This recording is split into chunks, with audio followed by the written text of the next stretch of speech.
Boulevard BD, cet album est fait pour toi. Pays noir, bois du casier, mémoire d'un charbonnage. Marcinelle, mercredi 8 août 1956, 8h09.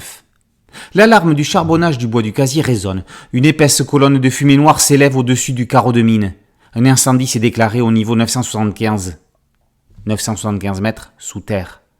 À cet instant, 276 hommes se trouvaient dans la fosse. Seuls 13 remonteront vivants.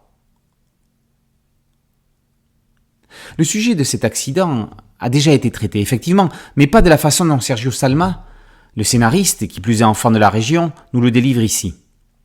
En effet, en lieu et place d'un narrateur humain, c'est le lieu lui-même qui va nous guider tout au long de sa propre histoire. Salma profite de ce guide plus qu'inattendu pour nous expliquer l'importance économique internationale de l'extraction du charbon dans la région à la fin du 19e et au début du 20e siècle. Sur des couleurs d'Amelia Navarro, les illustrations reflètent parfaitement le sujet tout en étant accessibles à un large public. À signaler la présence d'un livret pédagogique en fin d'album. À l'époque, les services de secours mettront toute leur énergie afin de retrouver des survivants. Angelo Galvan, surnommé le renard du bois du casier, a risqué sa vie pour remonter ses camarades à la surface. L'après-midi du 8 août, il descend en compagnie d'Adolphe Calicis, l'ingénieur du corps des mines, au niveau 715. C'est à cette profondeur qu'il retrouve 3 rescapés qui s'étaient mis à l'abri sous un chariot renversé. 3 autres hommes seront sauvés au niveau 765. Le 23 août à 3h du matin, Angelo Berto, un sauveteur, remonte en surface depuis le niveau 1035 et s'écrie désespéré en italien « Tutti cadaveri ».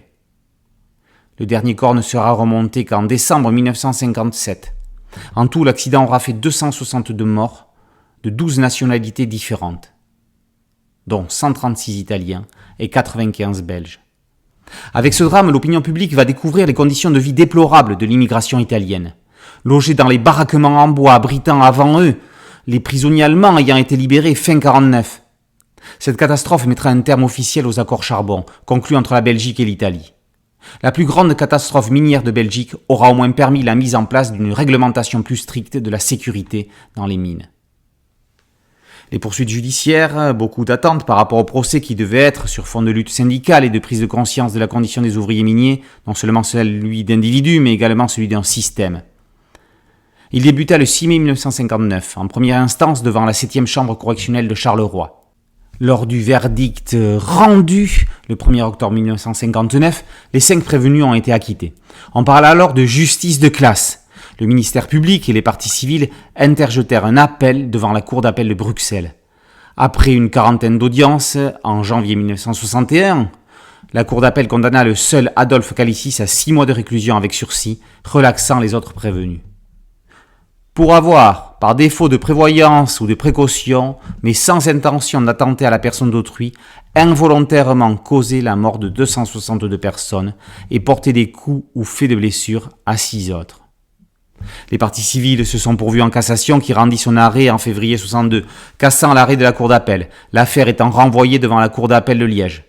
Souhaitant mettre un terme aux poursuites judiciaires, les dirigeants de la mine réglèrent à l'amiable leurs différends avec les parties civiles en octroyant la somme de 3000 francs belges, 75 € par victime.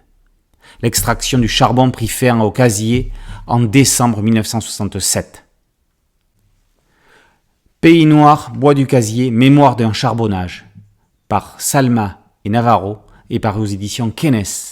Merci à mon ami Alain Aubruche pour cette chronique. Boulevard BD, c'est un podcast audio et une chaîne YouTube. Merci de liker, de partager et de vous abonner.